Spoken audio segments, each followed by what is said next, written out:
Oke, kali ini kita akan bersama-sama membahas tentang sistem mutu industri farmasi. Jadi, secara umum prinsip dasarnya adalah suatu obat itu harus dibuat sesuai dengan tujuan penggunaannya.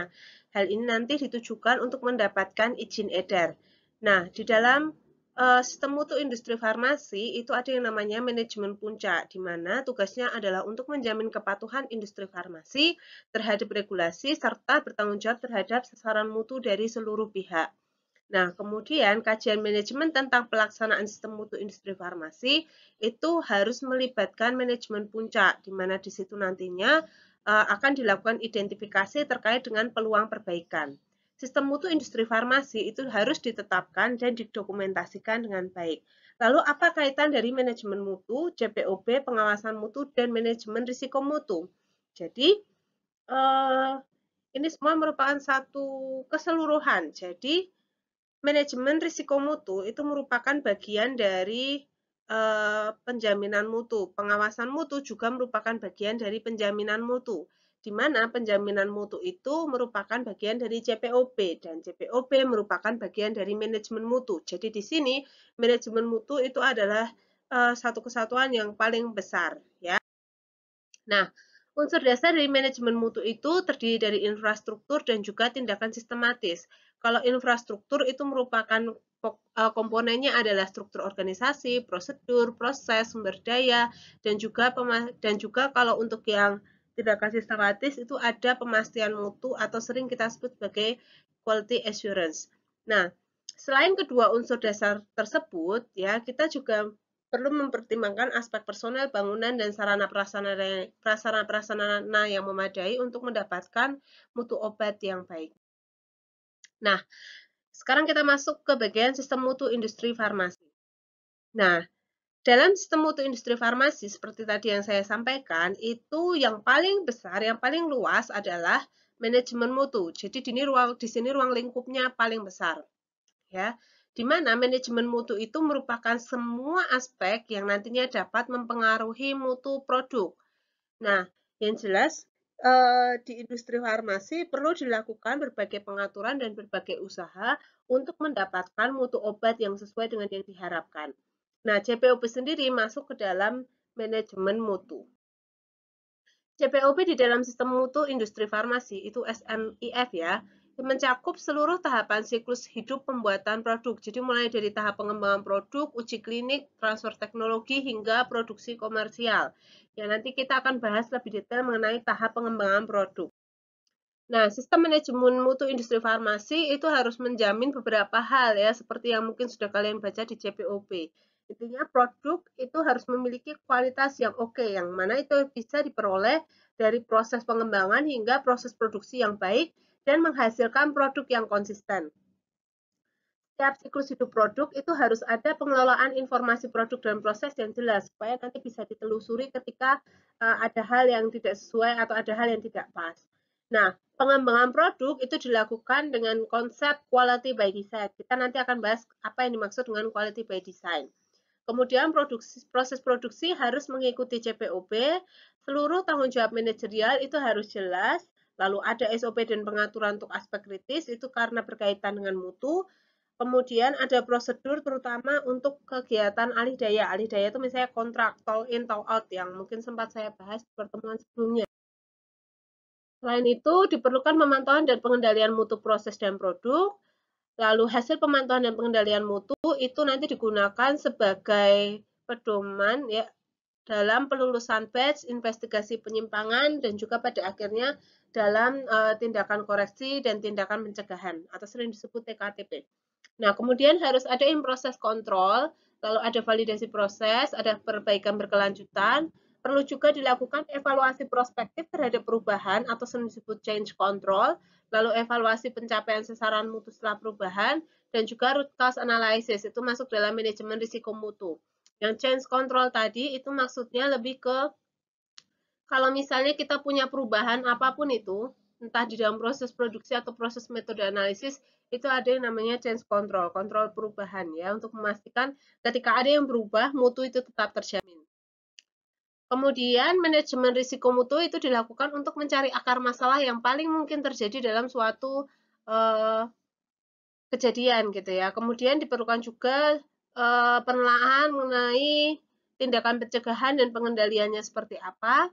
Harus ada jaminan proses, prosedur, sistem yang berpotensi menimbulkan masalah itu harus maksudnya di sini harus ada sistem yang nantinya bisa menjamin bahwa proses, prosedur, dan sistem yang berpotensi menimbulkan masalah itu bisa dicegah ya. Lalu ada TKTP yang tadi saya sampaikan, tindakan koreksi, tindakan pencegahan atau sering disebut KAPA, Corrective Action, Preventive Action, itu dilaksanakan sebagai respon hasil investigasi.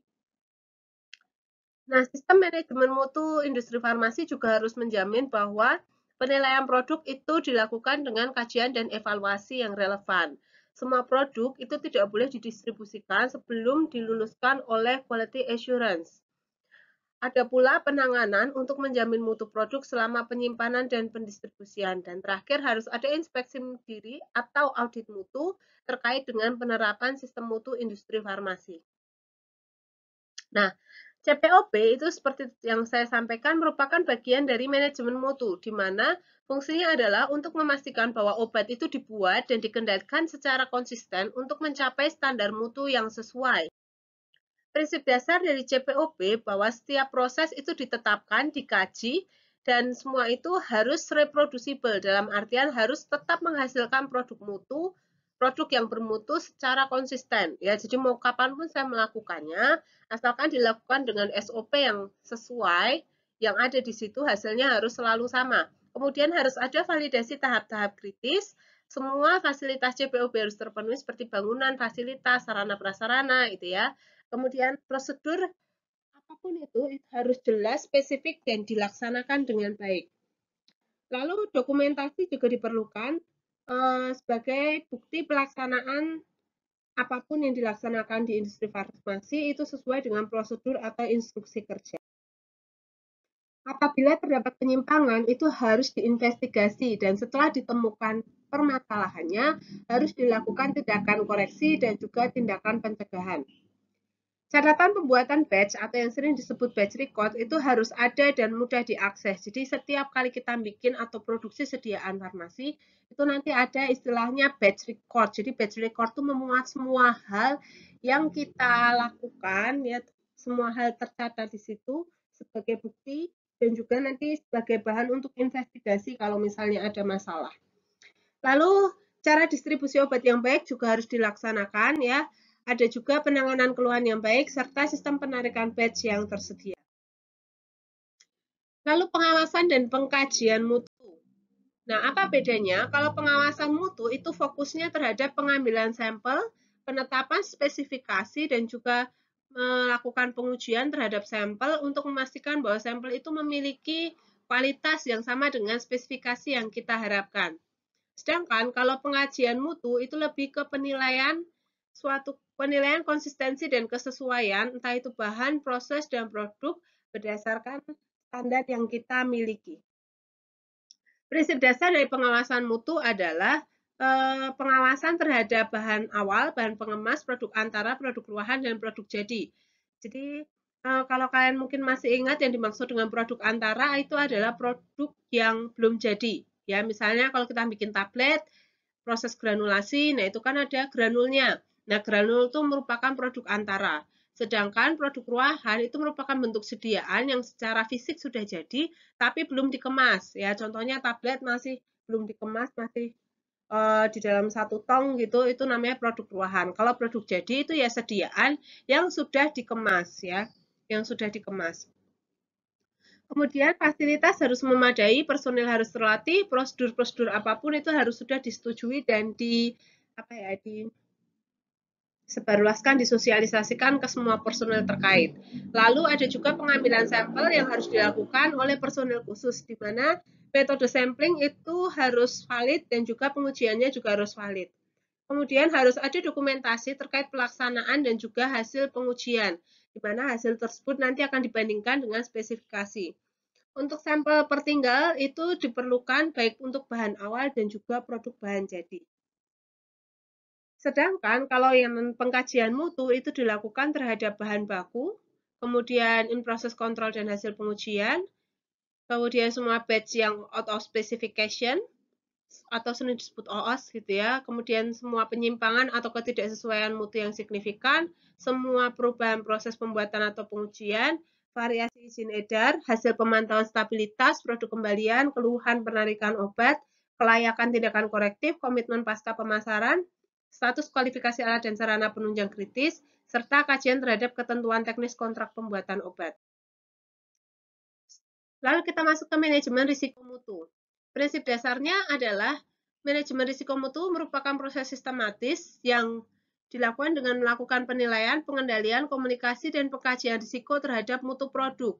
Dalam manajemen risiko mutu terdapat evaluasi risiko berdasarkan pengetahuan ilmiah dan juga berdasarkan pengalaman atau hasil sebelumnya. Nah, ada tingkat upaya pengambilan tindakan, formalitas, dan dokumentasi dari proses manajemen risiko mutu yang sepadan dengan tingkat risikonya. Demikian yang saya sampaikan terkait dengan sistem manajemen sistem mutu industri farmasi. Sekian.